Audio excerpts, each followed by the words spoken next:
Tonight, the world is on a razor's edge. In one room in Geneva, diplomats are talking peace.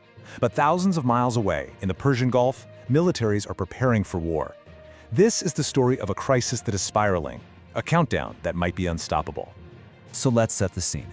The date is February 18th, 2026, and today something happened that many thought was just not possible. Iran made a direct challenge to the entire global order, and it might have just set the stage for a conflict with truly unimaginable consequences. I want you to look at this number, 31%. For a few hours today, that is how much of the world's entire seaborne oil supply just stopped. It just froze. Now, this isn't some supply chain problem, ship getting stuck. This is a military chokehold. And stay till the end because some of the evidence I'm going to reveal about the military buildup is genuinely shocking. Let's get back to it. And what that means is, well, it means this. With just one move, Iran has put the entire global economy on life support. This stopped being a regional spat the moment those tankers stopped moving. Now it's a threat to basically everyone, everywhere. So how on earth did we get to this point? It seems like it came out of nowhere, right? Well, while all eyes were on the negotiations, Iran was quietly lighting a match in the world's most critical waterway. Let's break down exactly what they did. Officially, Tehran is calling this smart control of the strait. Their reasoning? They're citing safety concerns. But here's the thing, and it's a pretty big catch. The so-called safety concerns were because Iran itself started firing missiles from the coast right into the shipping lanes. This was never about safety. It was a message sent with some very real firepower. And this right here just perfectly shows you the complete disconnect. I mean, just picture it. In Geneva, you've got US envoys probably shaking hands and having quiet conversations. At the exact same moment, on the other side of the world, Iran's Revolutionary Guard is physically blocking the global economy. It's like two totally different realities are happening at once. Now, to really understand what might happen next, we have to look back. There is a very specific reason why the United States is acting so confident right now, and it all comes down to a secret military operation from last year that completely changed the game. And that is the billion-dollar question, isn't it? Why, after Iran makes such a bold, aggressive move, does the White House seem to think it's holding all the cards?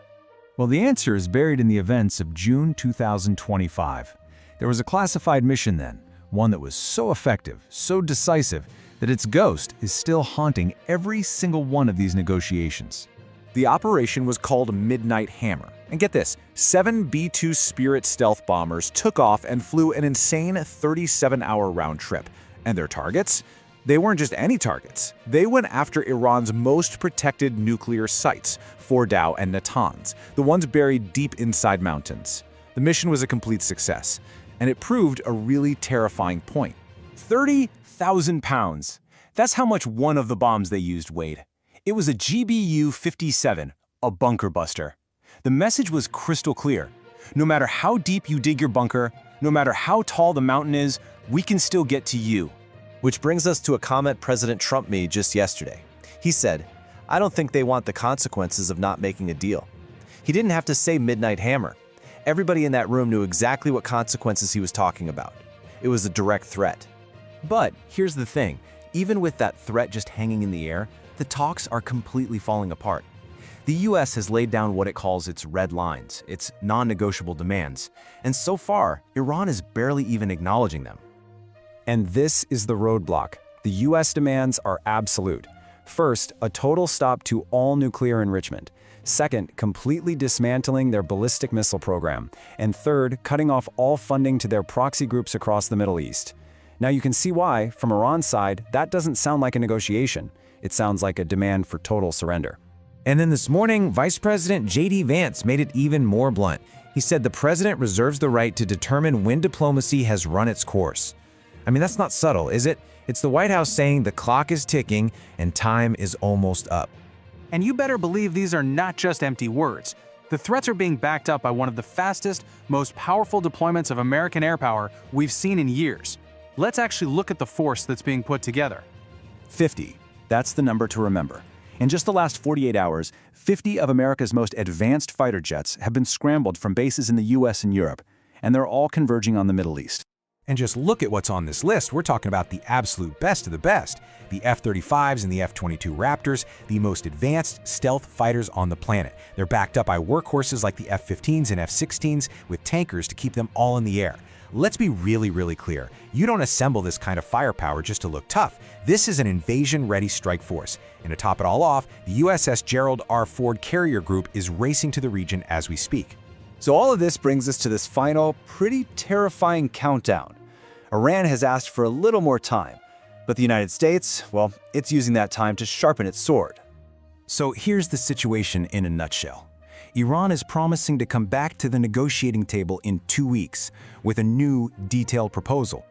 In those exact same 2 weeks, America is moving its fleet into attack position and stockpiling the very same bunker buster bombs they used in Operation Midnight Hammer.